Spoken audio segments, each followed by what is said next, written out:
The topic I chose to research for this project involves the sustainability of animal agriculture. As the human population continues to grow, so does the universal demand for a higher quality of life. This better quality of life typically also entails a growing demand for meat and dairy products, which the animal agricultural industry must be able to supply. Animal agriculture is one of the largest contributors to many of the world's most extreme environmental issues. The process of raising cattle and other ruminants for human consumption uses enormous amounts of resources and produces equally enormous amounts of waste. Diets that include meat use 36% more water than do vegetarian diets. This number is even greater when compared to a vegan diet. The water it takes to grow animal feed, the water directly consumed by the animal, and the water used to process the animal all contribute to the virtual water that remains unseen in the animal agricultural industry.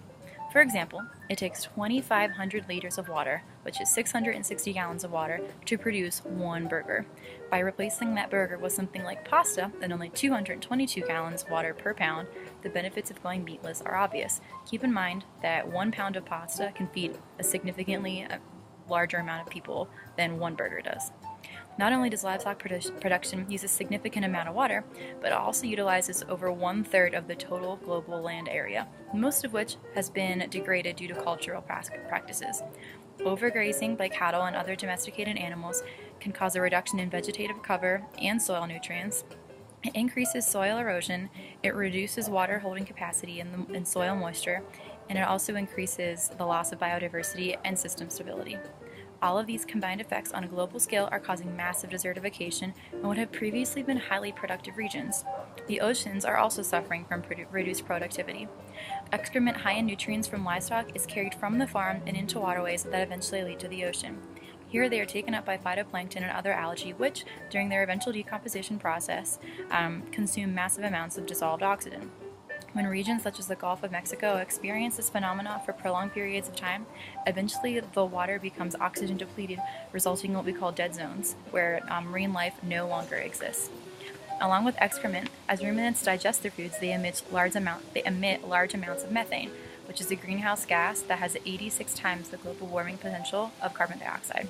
As population continues to increase, choosing meatless options and dairy-free alternatives may be one of the best ways to ease the negative environmental effects that follow increased anthropogenic growth.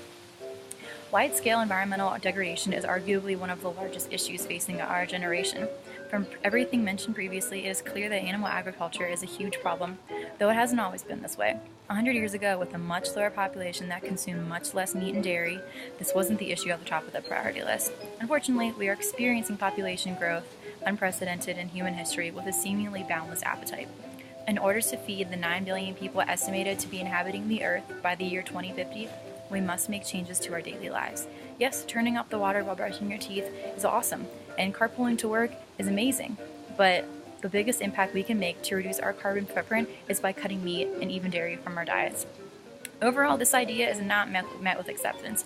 Encouraging people to make lifestyle changes is generally met with significant resistance, and it takes time and only small incremental changes to begin seeing a difference.